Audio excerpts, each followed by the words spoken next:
Dear students, আজকে আলোচনা করব যে সমাজ দার্শনিক হিসেবে সাঁসিমোর অবদান। তো সাঁসিমোর অবদান সম্পর্কে বলি যে সামাজিক জীবনধারার অন্যান্য বিষয়ের সঙ্গে সঙ্গে মানব সমাজকে নিয়ে মানুষের চিন্তাভাবনার অন্ত নেই।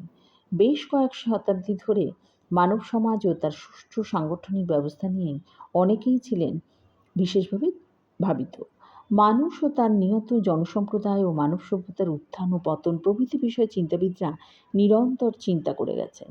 এই সমস্ত চিন্তাবিদদের দার্শনিক, ঐতিহাসিক, বুদ্ধি ব্যক্তিত্ব, আইন স্রষ্টা, ভবিষ্যৎ দ্রষ্টা প্রভৃতি নামে তাদের অভিহিত করা হয়।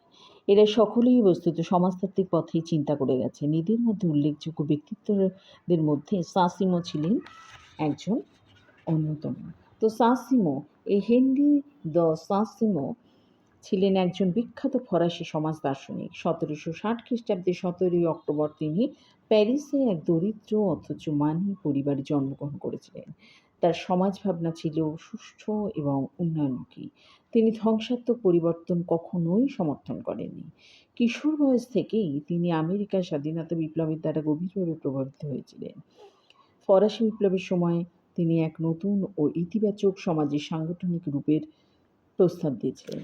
সাঁসিমো ছিলেন বিজ্ঞানভিত্তিক সমাজচর্চার প্রবক্তা, যা ছিল তার কল্পনার অন্তরালে। সেই কারণে সাঁসিমোকে কাল্পনিক সমাজতন্ত্রবাদী বলা হয়। তার অভিমত অনুযায়ী সমকালীন বিজ্ঞান হলো একটা নতুন আধ্যাত্মিক শক্তিস্বরূপ। বিজ্ঞানের বিষয়গুলো পরিসংখ্যান ও গবেষণালব্ধ বা অভিজ্ঞতালব্ধ এর উপরই প্রতিষ্ঠিত। তিনি মনে করতেন যে নীতিশাস্ত্র ও রাজনীতি অনতিবিলম্বে প্রত্যক্ষ বিজ্ঞানে পরিণত হবে। তার প্রধান তাত্ত্বিক অবদান হলো বিজ্ঞানবাদ বা দৃষ্টিবাদ। তিনি মনে করেন যে বিজ্ঞান ও শিল্পের সাহায্যেই মানুষ আধুনিকতম স্তরে অধিষ্ঠিত হতে পারবে এবং আধুনিকতম স্তরকেই তিনি বিজ্ঞানবাদী স্তর বলে বর্ণনা করেছেন। তিনি বিশ্বাস করতেন যে সমাজবিদরা সদা সর্বদা সামাজিক ঘটনাসমূহের আলোচনার ক্ষেত্রে বিজ্ঞানভিত্তিক পদ্ধতি ব্যবহার করবে। সমাজবিজ্ঞানের নতুন রূপ মানুষের অর্থনৈতিক ও বুদ্ধিমত্তার পরিবর্তন নিয়ে আসবে এবং সম্পত্তি, ক্ষমতা ও সুখ স্বাচ্ছন্দ্যের বৈষম্যের ক্ষেত্রে অবশ্যই ভারসাম্য প্রতিষ্ঠা করতে সফল হবে। তো এইভাবেই সাঁসিমোর আলোচনাটা করছি। তার যে বিখ্যাত গ্রন্থগুলো, সেই বিখ্যাত গ্রন্থগুলো হলো এগুলো।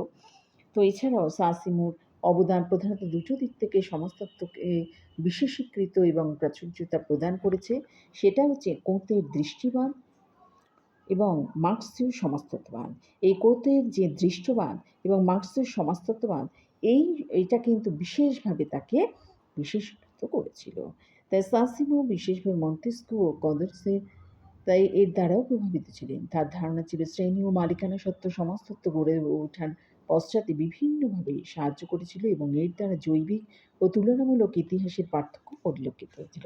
তো এইভাবেই আমরা আজকে আলোচনা করলাম সমাজ দার্শনিক হিসাবে সাঁসিমোর অবদান।